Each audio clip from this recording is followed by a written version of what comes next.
Today's episode, we're going to talk about the Super Bowl, everything that surrounds and encapsulates the Super Bowl. Also, we talk a little bit about college and some violations that are going on within college sports. Are you going to start seeing a mass exodus with college coaches to the NFL? Or are you going to see the Gamecocks finally get ranked in basketball? Check us out today on...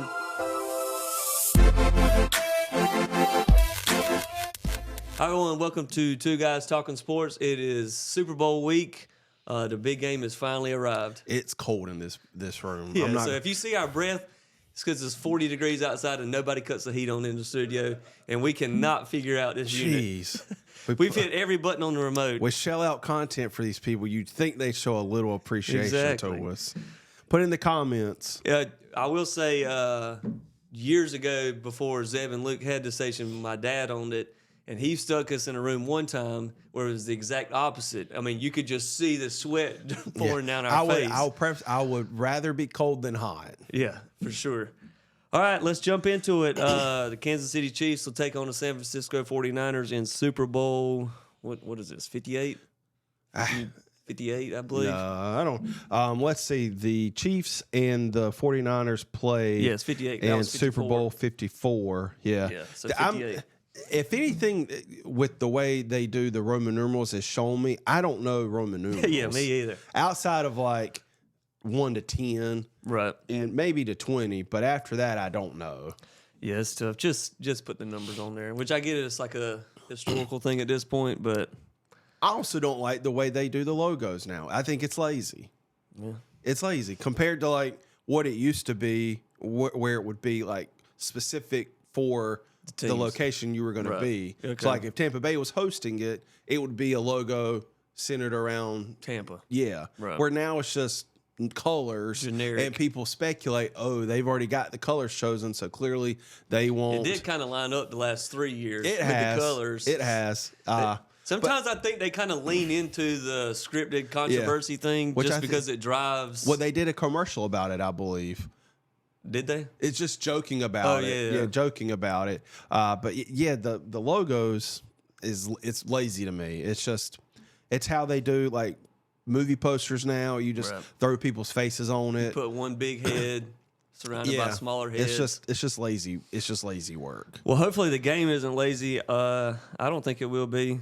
Like I said, this is a rematch from 2020 Super Bowl 54, which was a really good game. Yeah, up until the fourth quarter. I mean, the 49ers were winning. Right. And then, the Chiefs scored, 21. I was looking last night, 21 unanswered points. You can never count out playoff Patty. No. And one thing just kind of doing some research on it, the 49ers this year have spent over $60 million on their defensive line. Yeah.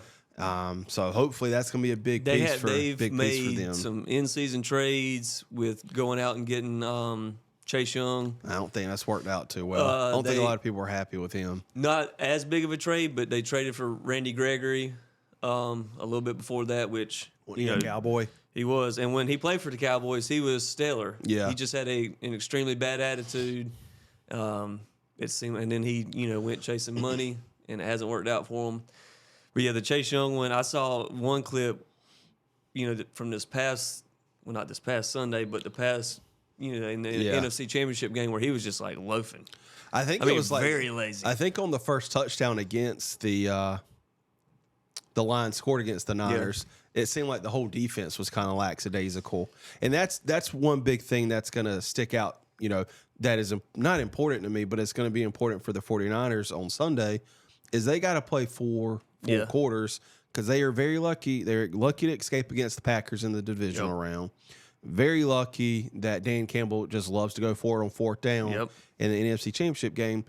They, up until like the third and maybe late third quarter, or fourth quarter, they weren't playing that good football. And going against Mahomes, you can't do that. No. You can't do that. You can do that against a very, very, very, very, very, very young Packers team. You can do that against a team in Detroit who is sort of young, not experienced. You got a head coach that goes for it, so you can kind of bank on him gambling something away. Yeah. But yeah, with the Chiefs, they've been there, they've done it, they've won it. Yeah. They also know how to play from ahead. They know how to play from behind. So you got to give them 4 solid quarters if you want to beat the Chiefs. Yeah. And so far, the 49ers haven't done that. And they haven't done it in the past, like you said, with the Super Bowl 54, where they were winning and then just basically just gave the game away. And kind of what I was reading, it's tough to remember exactly what happened 4 or 5 years ago. But they said the big thing for that game was the D-line did a great job through 3 quarters, and then fourth quarter hit. And Shanahan's been a part of some of the biggest comebacks in Super Bowl history, between the 28-3 with New England when he was the offensive coordinator for the Falcons. Yeah. And then obviously the head coach where they were up 21 against the Chiefs. So hopefully, it's tough. I wish that both teams could lose. Yeah. I don't want either one of these teams to win. And the thing is like it's so tough to sit here and say, what is Kyle Shanahan's legacy? It's kind of like what you hear about quarterbacks. Yeah. Where it's just sometimes you just run into the inevitable, whether it be the Patriots or the Chiefs, in Andy Reid, Bill Belichick. I don't think you can, if the 49ers come out and just lay an egg, just sometimes it just goes on preparation. I don't think it ruins the legacy or the reputation of a coach. I don't know. The thing with Shanahan is he's had all the athletes. Yeah. They are one of those teams that when they see that they've got a chance to do it and win it all, they do. They make the in-season trades like they did this year. They go all in, and he's been there, 6, 7, 8 years, and he just hasn't got it done. At some point, it's like the quarterback that plays well and just can't win the big games. Yeah. And, that's obviously if he wins this Super Bowl, that'll kind of solidify him as a legendary coach. You know who it kind of reminds me of is Andy Reid. Yeah. Because, when he was in Philadelphia, it was the same thing. He'd always make it there or get close there to the NFC Championship games, just could never get over the hump. And then it took, getting drafting Patrick Mahomes. Yeah. Well, it took him leaving that system as well and just getting out of Philly. And, if Shanahan doesn't, eventually you got to look at it and say, look, we've given you these pieces. Yeah. We've spent the money. Mm-hmm. We've orchestrated the team how you wanted to. You want a young quarterback to play in your system. We've done that. We went and got a veteran quarterback before. We've done that. Yeah. We've got the best running back. We traded for the best running back in the league. Mm-hmm. We traded for number 1, defensive ends. John Lynch has given Kyle Shanahan everything that he can possibly give him to win the Super Bowl. And now it just kind of falls on him to get it done. Yeah, and it's just going to be getting Deebo involved. Yep. Okay. My thing is going back to the NFC Championship game, I think up until, late second half, they weren't really getting Greg Kittle involved. Or is it George Kittle? George Kittle. I don't know why. I think I watch a podcast and they call him Greg Kittle, so I think that's what throws me off. But man, he's such a good tight end, and they have to keep get him involved. It's tough. That's the other thing is you have so many weapons. It's tough to get them involved and then consistently keep them involved because you gotta feed Deebo, you gotta feed Kittle, you gotta feed Christian McCaffrey. Then you got Ayuk, who's one of the top receivers in the league. You got all these people, and like I said, sometimes it is a rhythm thing. With players, it's all right, you want to feed Christian McCaffrey because he needs to get in a rhythm. Yeah. And you want to get the ball to Deebo because he needs to get in a rhythm. Well, you can only try and feed the ball to get him in a rhythm. And at least from the McCaffrey and Deebo part, is they're not one-dimensional. So Jesus. I know. Good night. Y'all talk about me. At least I don't sneeze on camera. It's because it's 40 degrees in here. Yeah. But at least with Deebo and McCaffrey, they're not really one-dimensional where, you can use Deebo out of the backfield or in the jet sweeps or short screens. Same thing with McCaffrey. I mean, you can use them just about anywhere, whereas if you've got 3 top receivers, or maybe not even 3 top receivers, there's only so many different ways you can get them involved. The good thing with Kittle is he truly feeds off of blocking as well. Yeah. He's you an don't old school see tight it. end. Yeah, he is. He's one that he can make the one-handed catches. He can make the great grabs, but he's also the one who's just going to clear out space and make those key blocks. And you won't see it because it's going to be Deebo running by as he makes a block, or Christian McCaffrey running by as he's making these blocks. But he's feeding off of that as well. You get him 2 or 3 pancakes in a row and then try and feed him a pass. That's also his kind of rhythm as well. There's a video that came out, and I think it was even NFL that came out with it. but he had the pancake block on Aiden Hutchinson. Yeah. You don't really see tight ends No. like that much anymore. It's mostly, like the Kelces, which he's probably an okay blocker, but Yeah. I'm sure that's not No, what he's known for. Kittle is that prototypical old school tight end. What in terms of he's just gonna put his body on the line and block, but then he's also one of the new school tight ends that he can run any route that you want him to run and make the grabs whenever you throw it his way. Yeah. So I mean, you got two great tight ends going up against each other. Two legendary coaches. One that's gotten it done. One that quite hadn't gotten it done. Yeah.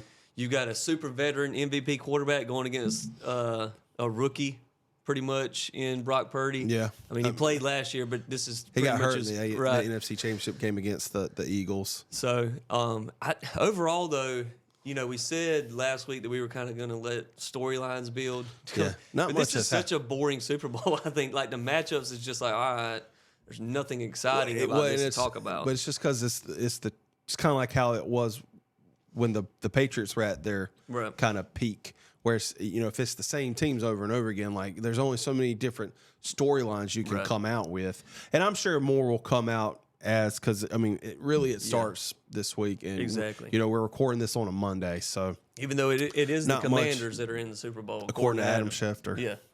Chiefs versus Commanders. That was hilarious. Speaking of the Commanders, they got their offense coordinator and their head coach, Dan Quinn. I know you're sad. No, not really. But didn't the Cowboys love him a couple years ago? The thing is, it's like you can eventually. It's like you're stellar defense, but then when it comes to the big games, you give up 40. It's Dan Quinn's fault that Dak Prescott sucks in the playoffs.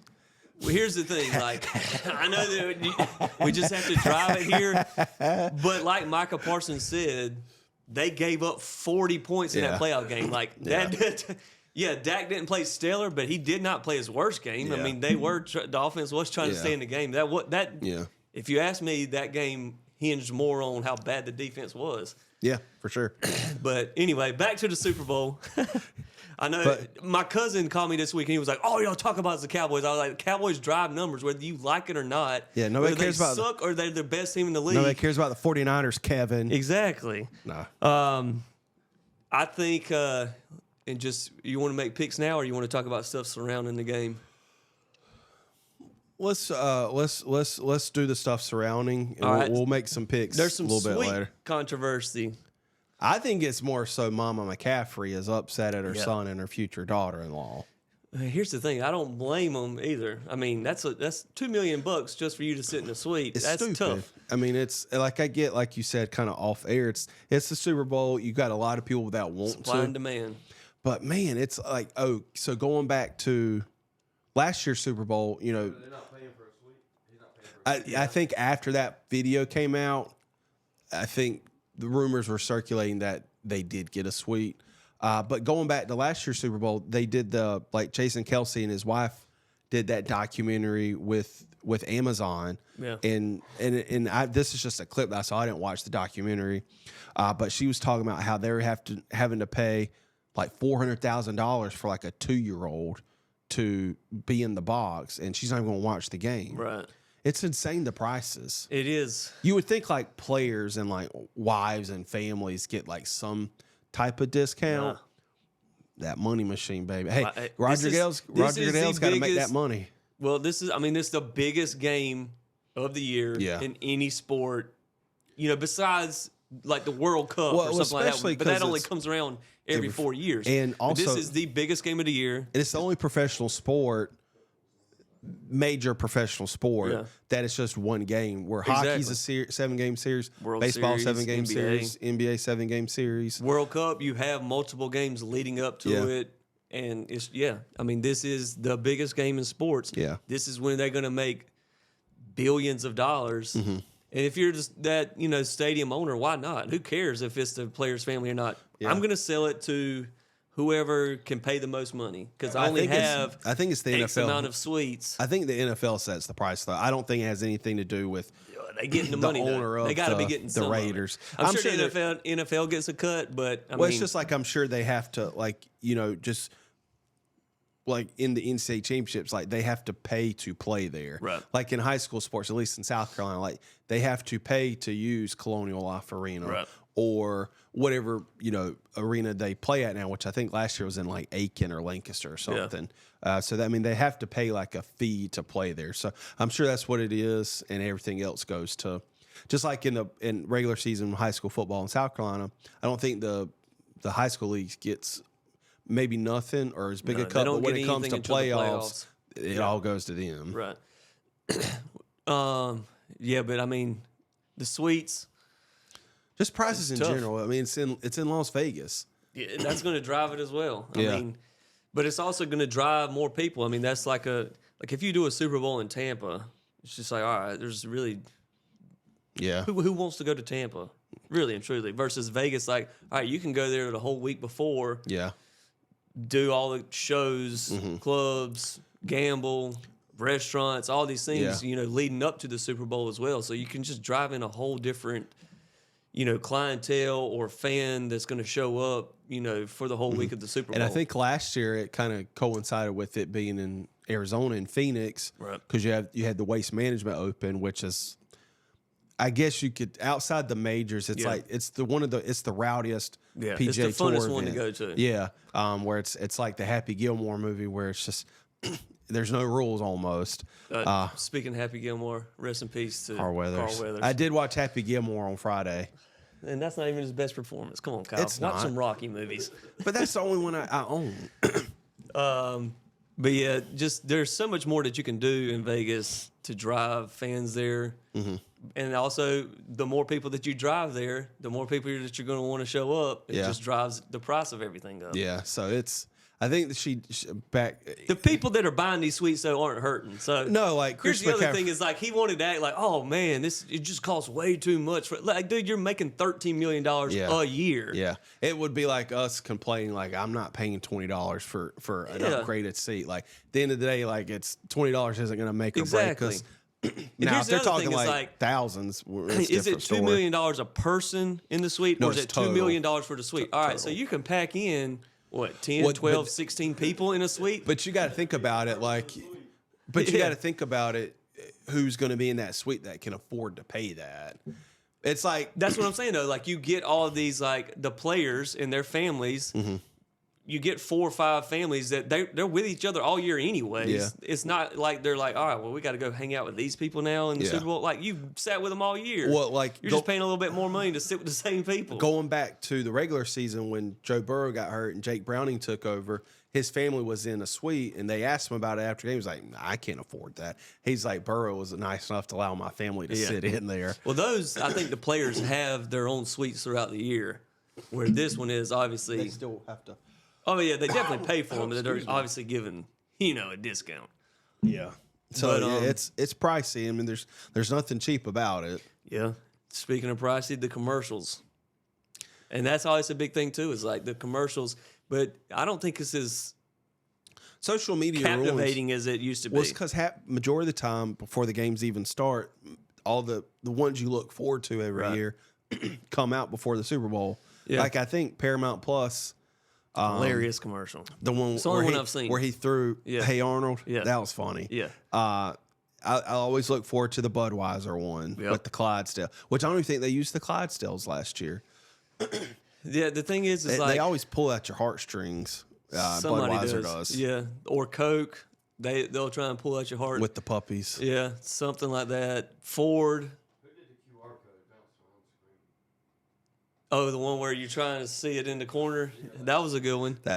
Sometimes now it was like it Doritos used to has be some good like you had to ones. try and come up with like these very creative commercials to like that. And now it's just like, what's the simplest thing we can come up Well, with? and also it's just gotten so expensive to pay for it. It's just cheaper for Run these it on your own companies social to media. run it on like Twitter or X, and you're going to get more views that way. You don't have to pay for anything. Yeah.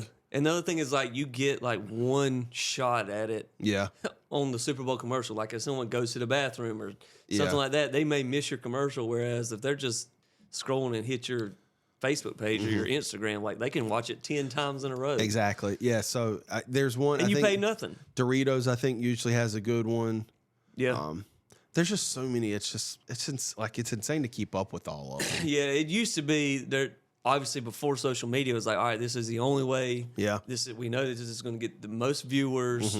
So we come up with these commercials, and now it's like, all right, well, we'll just put it on our social media. Yeah. Or what they're doing now is they're like running multiple commercials because they know like it's almost like you can run 4 or 5 commercials leading up to your commercial. But it's almost like you can preface your commercial throughout the week with like 15 to 20-second hitters on your social media. It's like and a teaser trailer for with movies. Yeah. But my thing is like, can you really see a return on investment? Like, what's Coke gonna do that's gonna, excuse me, make them more popular? Nothing. You know, so you're spending millions of dollars. Yeah. You know, on a TV ad where you're already. I really do popular. just wonder, like, has there ever been a company that like just said, you know what, we're going all in, we're spending the $2 million. Rhino lining. Yeah, I think they spent all their money on Super Bowl ad and then got like a 20x return. That kind of makes sense though, because like you don't really think of that, you know, Yeah, rhino like, if lining, it's and then you see it, and obviously you got so many people that, and especially it's just like, all right, well they can do more than just trucks. You know, Yeah, they or can like- sell just floor mats to me or something Or like that. it's just like a car dealership or like a car manufacturer. Like, Yeah. what's Ford gonna do that's like, you know what? I'm gonna go spend $120,000 on a Ford Raptor tomorrow. Really, the only way that they can kind of see some kind of return is to not really make it political, but give you like subliminal messages behind, like, all Yeah. right, we kind of stand with the working man, Yeah. or something like. As Ford, you know, when they did, who was it that did like the farmer, the commercial about the, you know, I don't think am it a was farmer, or something like that. I don't even think that was I think it was Dodge or car. somebody. It was like a company, and they basically were, you know, saying how they like stood with farmers. You're almost just making a message at this point. You're not really promoting any kind of product. You're trying to just like wrap up a group of people, pretty much. Let's see. It was like Dodge or somebody. But the commercials just aren't what they used to be. It was Dodge. Yeah. Good call. And because the thing is, like, nobody really thinks that, and that's a good commercial for Dodgers because it's always like Chevy, Ford. That's kind of what you think of. But also, trucks have kind of gotten more luxurious. Yeah. Especially like Ford. Like, that's a luxury truck. But the thing is like Ford and Chevy, they kind of go at with like these luxury trucks now, and Dodge is just like, you know what, we stand with the working man. We stand with farmers. Come and, you know, Dodge is if you want a truck that's gonna do what you needed to do for work and not just all the bells and whistles, you come to Dodge. That's a great commercial. Yeah. I mean, they picked a good time to do something like But that. Dodge is bougie now, too. Well, they all are at the end of the day. But I'm excited for the halftime show. Usher, Yeah. it's an odd choice. I always look forward to like whoever they announce who's gonna, because there's always gonna be like an appearance by somebody, and you always think it like the collabs they do. Was there one last year with Rihanna? No, it was just Rihanna. Just her. She says, And what stinks is last year I don't think she could perform like she normally does because I'm was pretty sure pregnant. she was pregnant, Yeah. or she had just had her baby. No, she was pregnant. Okay, so but yeah, normally there's like a, so I mean he's done songs with Justin Bieber, like Lil He's Jon. collaborated with a ton of people that they could bring out, and he's had like also some of the biggest hits that they could just. Yeah, I mean he's also got a plethora of songs that are really good. Honestly, if I was Usher, just don't sing any of your new stuff. I think with those, like they Just play give me the hitters. They play the hits. Yeah, just and I want them to sing like I hated I hated Justin Timberlake's halftime performance I like because it. I mean half the time he's just dancing, he's not even singing. But that's him. That's also like when you pick someone like that, like with Bruno Mars, like he's gonna give you the mix. That was the he's best gonna give you the one. mix between like he can belt it out and dance. Like he's gonna give you that. And then he had Red Hot Chili Peppers with him. Yeah. That was probably my favorite halftime show performance. Of Probably recent so in the years. last decade. That's probably one of the best Yeah. ones. Yeah, Usher's got a chance to like bring out, you know, a ton of people. It's like, do you make it all about yourself? Yeah.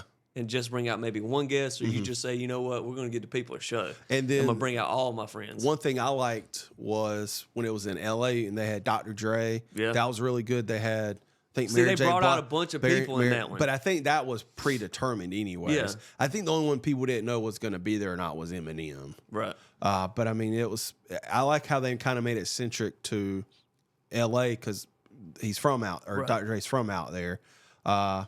So yeah, I thought that was a really good. Those were like two of my favorites. Yeah.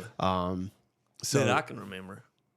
yeah, But yeah, if you're Usher, I'd bring out a ton of people and just play the hits. Maybe sing one new song. I think he's got like a new album coming out. Maybe I don't think maybe he's give gonna us play one. No, he's not. But gonna just play do that. like and you It's don't like- even have to sing the whole song. Just like y'all have done this enough. Just mix it together. Yeah. It's like when these performers do like especially like country music artists Yeah. do festivals. They play the hits. Exactly. That's what Like, the people want. Like It's not a tour where it's like, Steven came out with this album and this album is now a tour. Right. It's like album tour.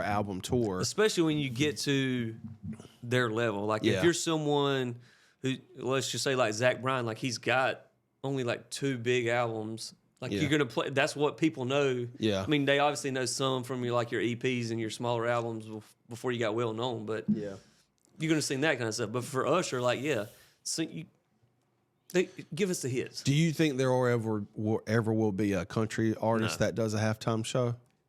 The only way that they would is if the Super Bowl is in Nashville when they build this new stadium Yeah. in Nashville. It would just make sense at that, but it's not going to be someone. It would You'll be never somebody see like Zach- Morgan Wallen or You'll somebody never like see that. Zach Bryan Yeah. perform a halftime It's gonna show. be somebody. It would be somebody like Morgan Wallen who's collaborated with people outside of Yeah. just the country Yeah. genre. It would have to be. They Someone have like to be a that. great entertainer, so it would be like a Luke Combs. I don't even think I don't think he really like doesn't it like the only country artist right now that I could see like doing the Super Bowl. Probably be a female, like a Carrie Underwood type. Yeah, well, like somebody Yeah. that's known as a great entertainer. So Right. you've got like Carrie Underwood. Right.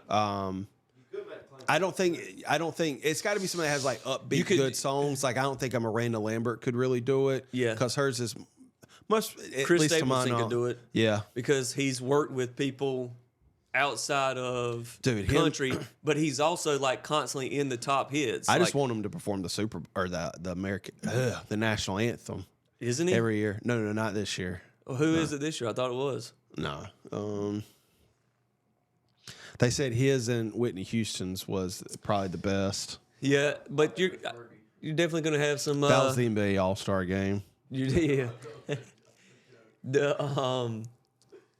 Yeah, he's got a chance to bring out some guests. I don't think the Biebs will come out. He's had too many health issues, but like Ludacris, Lil Jon, bring out those people. You know, Taylor Swift So appearing at the halftime show. no, she's not. No. she's barely gonna make it to the Super Bowl. Yeah, in that time. she's man, and she's got to go to like What she got to her? so she's got got a show in Japan. Yeah, and it's crazy with the time difference because it's like Technically, it's the day before. yeah. So Reba McEntire's performing the national anthem. Disgusting. What? Yeah, I'm not a fan of Reba. She can sing though, and then Post Malone is singing "America the Beautiful." That's weird. That they're just placating to an audience there. But he's actually not that bad of a singer though. Oh no, he's not. That's just you're gonna see Post Malone all face tatted up, and you come out singing I know, "America the right? Beautiful." He's gonna put some kind of spin on it for sure. Yeah. I think it'll be a good halftime show though. I'm looking forward to the halftime show more than the commercials. Yeah, me too. Yeah, especially because now it's you're not going to see the halftime show before the halftime Right, show. exactly. So who do you have winning? The Chiefs. My heart wants to pick the 49ers, Yeah. but it's still Mahomes. It's still Kelce. It's still I wish they could both lose. if the 49ers can get constant pressure on Mahomes and stop Pacheco from making these big runs, I Yeah. think they have a chance. Like I said, my heart wants to go with the 49ers, but my brain's going to pick the Chiefs. The Chiefs, I'm going with the Chiefs. I think they're the better team. I think they're the better team in like big time moments and situations. Yeah. I think that they're obviously the more experienced team. They've got the guys that have been there and done that. Yeah. They have the better quarterback. That's huge. Like Yeah. they have the better quarterback. Yeah. And the thing is, like with Mahomes, is like And maybe he will, but it's almost like he just never, even when he has a bad game, it's not really a bad game. Yeah. Like you don't see him coming out there and losing. Yeah, it's very rare if he's ever going to lose you a game. Exactly. And it's kind of like Brady, where you know what you're going to get from them. Yeah. It may not have their best game, but guess what? All it takes just that one drive. I think the Chiefs are the only ones that can go and make a run at like that Brady Patriots type Super Bowl, because I think this will be his third now if they win. Yeah, I think so. Yeah. And also, shout out Patrick Mahomes Sr. got his third DUI this week before. Somebody they just said, going for the threes this week. He got his third DUI, so he's going to get his third Super Bowl. I saw a funny tweet. They're like, "What would you do if you had to be stuck in a box with his daughter-in-law and his son all season?" I think too, like also on the flip side, the 49ers, like they get all this hype and they talk about how great they are, and yeah, they've made it to a Super Bowl, but like I said in another video, when people got real butthurt about that, they're like, "Oh, I just want to make it." Screw that. If you don't win, it doesn't matter. Yeah. No. But the 49ers haven't won a Super Bowl since before the Cowboys have won one, but no one talks about that. So that irks me. Back to the Cowboys. Yeah, well, but and guess what? Well, we haven't won one, but we've been to one. Nobody cares. Been to a couple. Yeah, have you got a T-shirt that says "We've been to the Super Bowl"? How old were you when the last time the Cowboys won the Super Bowl? It was 1996. I was 5. Okay. So I was alive. So you don't have a shirt that you can wear. I mean, I could buy one. Yeah. But you were not a fan like you are now. I mean, I was raised a Cowboys fan. It's kind of like I put understand my that, son like and daughter in Cowboys gear. Like, they probably don't know what's going on when they watch the games. If the Cowboys were to have lost in 1996, Listen, your day wouldn't have been ruined. When my daughter grows up and she's in her 20s, and if the Braves haven't won the World Series, she's still going to be able to say, you know what, I sat there and watched some World Series games with my dad. She might not remember it, and she might have been pissing in her diaper, but she was there and alive for it, so it counts. I'm not saying it doesn't count, but you can't boast about it like I can't tell you how the game went like your brother does. Right. Just kidding. But yeah, I'm going with the Chiefs. Also, my mom is a big Patrick Mahomes fan for whatever reason, so we'll go with the Chiefs. Yeah. I just don't want to have to hear my cousin Kevin talk about the 49ers winning. He texts me and calls me every day talking about the 49ers like I care about them. We'll have him on the show if the 49ers win. He can call in if they win. Yeah. All right, so that's Super Bowl talk. We got about 10 minutes before I got to get out of here. Let's run through some college stuff. Well, first of all, shout out to the Gamecocks basketball program, because they are 40-3 at this point between men and women. Yeah. I don't think there's anybody else in the country as a school that's on that type of run. And people still don't have the men's team ranked, and which is crazy. And they're 18-3. Within the past 10 days, they've beaten 2 top 6 teams. One of them on the road, a top 5 team on the road. And the thing is like you see, they were the best. They're the best team in the SEC. And then you got teams like, all right, you beat, like Georgia on the road. That's still like a tier. I believe it's a tier 1, but it could be a tier 2 win. Yeah.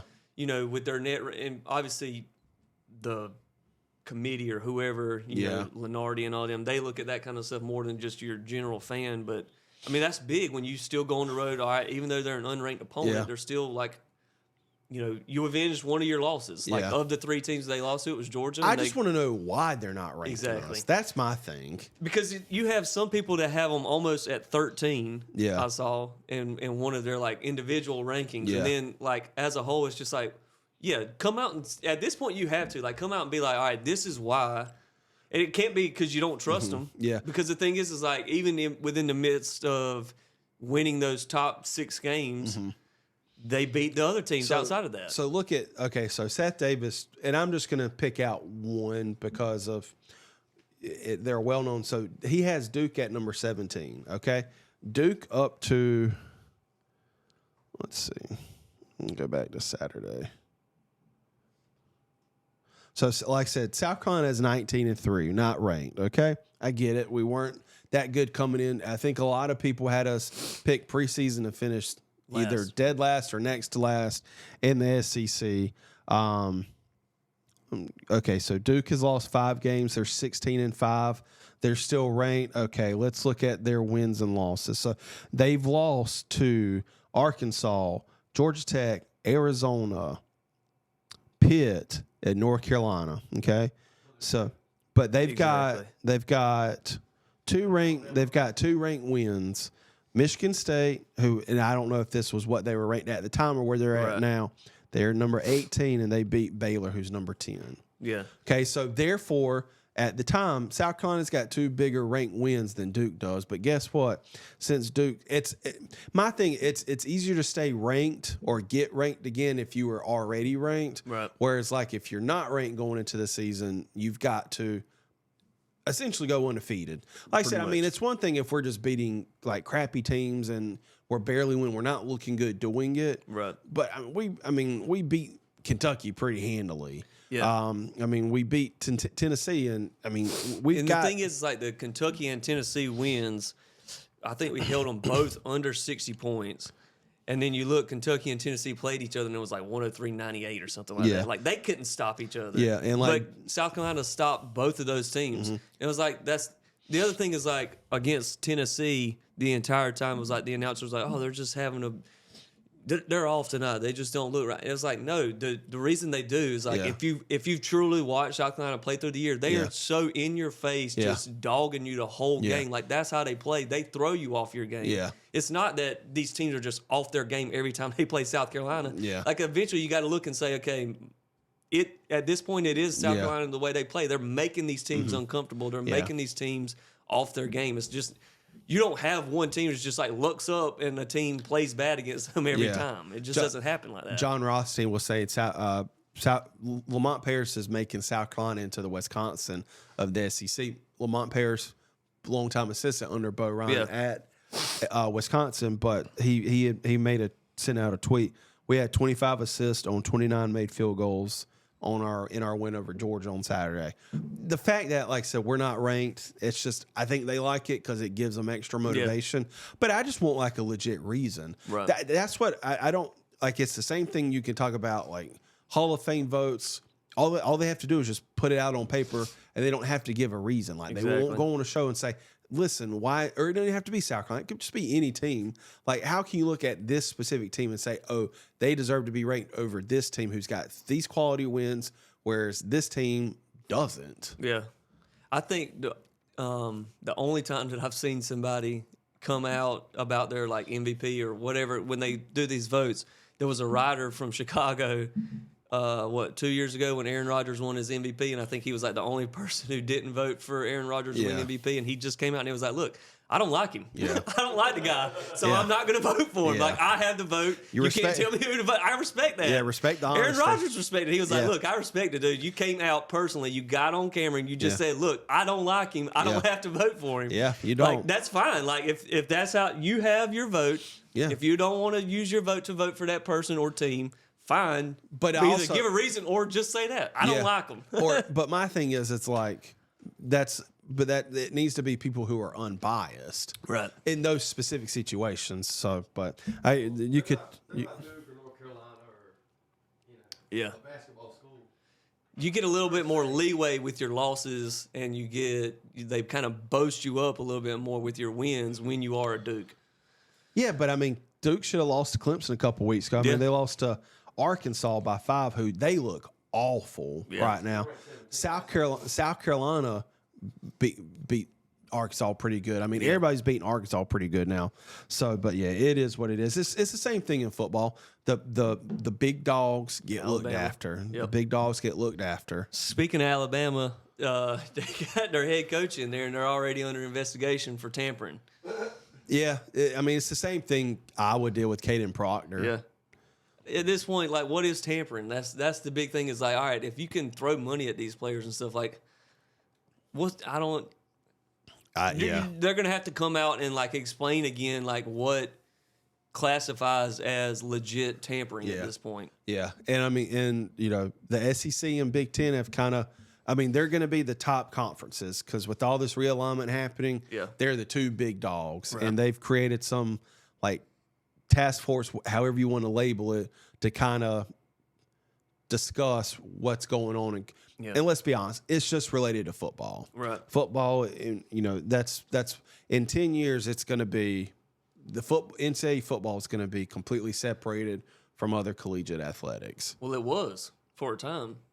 So it's the NCAA, there's Tennessee's and I guess you could say in trouble with, with recruiting violations. You've got, Florida State, Florida, and Tennessee. That's, has come out. And Tennessee stays investigating. investigation. But my thing is, you can't, as the NCAA, you can't say you set no boundaries or rules or guidelines related to NIL and the transfer portal, and then you just can't come back and after the fact, it'd be like you telling your child, I don't care what you do, you're not going to get in trouble. Right. Then they do something, they get in trouble. Like, and they're trying, like the way I kind of see with what I've read, because it's not, nobody truly knows what it is, but it's speculating around the recruitment in the NIL with the quarterback.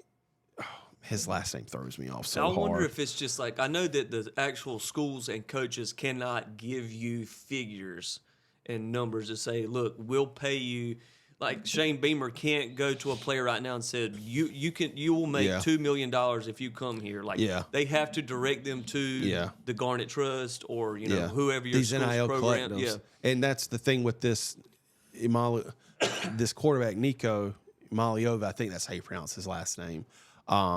Where he got a good chunk of change to come play at Tennessee in a McDonald's bag. But the thing is they're now trying to, like, the way I've kind of interpreted it is the NCAA is now trying to bring up the old booster rule where they can't do that, and I don't know, man. It's ruining the game of college football that I love, because I don't think this is what the NIL was intended for. Yeah, it's one thing like you come here and say, hey, you're going to have all these opportunities to make money off of your name. Right. And then we'll get you in contact with our collectives or whatever, and they will assist you from there. Yep. Where it's like now it's, you're a highly touted recruit, and I come as a coach coming to recruit you, like, okay, well, yeah, you got these programs, but what can you give me monetarily? And they can't.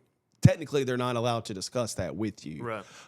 Now, with college, like, portal is a lot different, and Beamer's even come out and said that, like, there are numbers discussed before they come here.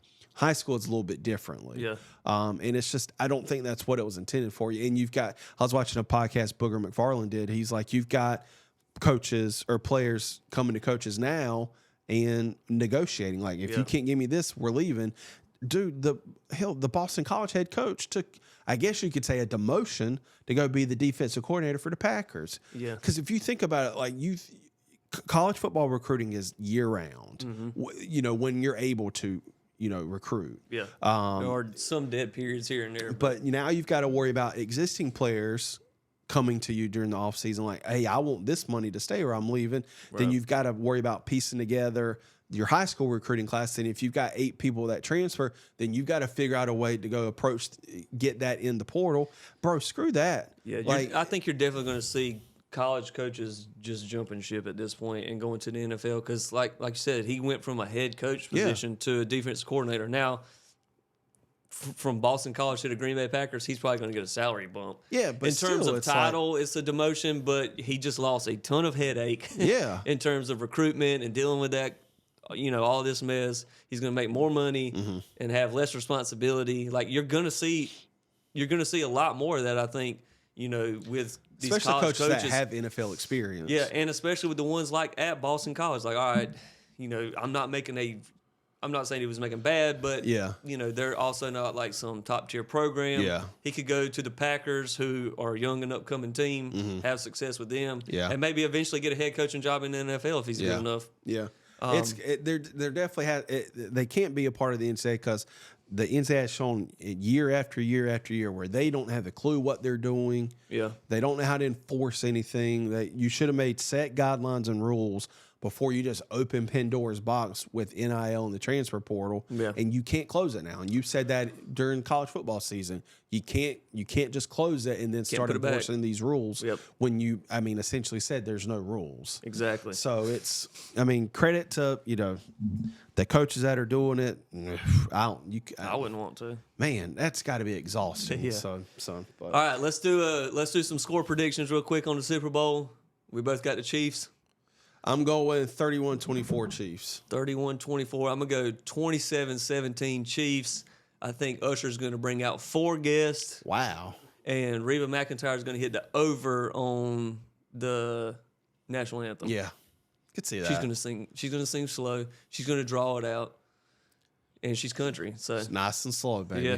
Nice and slow. And it's going to be Lil Jon, Ludacris. He's definitely going to perform that song. Who else would it be? Let's think of 2 more people real quick. Bieber. No, it's not going to be Bieber. I don't know who else he's collabed with. It wouldn't be Bieber, and only because Bieber's had so much health issues. They show he just performed at the NHL, and dude, he like couldn't even keep his eyes open during his What's wrong performance. with? He has something wrong with his neurologically with his eye or something. Eesh, that's. I don't know if he's going to put that much pressure on himself to do NHL and then NFL. I mean, also it could just be something where it doesn't have to be an appearance by somebody that's been in his songs. Right, it could be them just meshing 2 songs. Hope it's something real. I mean, Vegas is like the entertainment capital of the world. So Yeah. it could just be. You could see Siegfried and Roy come out there with the Tigers. Do a magic trick or something. Yeah. They should have one thing where they just kind of sit down, just play like background music, and he does a hand of blackjack real quick. They'll pull out a Super Bowl win for the Cowboys. It's gonna be the only way they're gonna Hey, get the Commanders are already being thrown in there. According Adam to Schefter Adam, pulled a yep. magic trick. Yep. So we'll be back next week to recap the Super Bowl. We'll Yep. try and do like some top commercials, maybe even have a clip of them if we can pull that. Yeah. And then we'll get into the off season of College football. college football, talk a little bit more college basketball, and college baseball will be starting up soon. And MLB. We got a lot of sports coming back. Yeah, we do. Yep. We will say goodbye to football, unfortunately, next week. So Yep. be there to see our recap then. Thank y'all. Go Cowboys. God.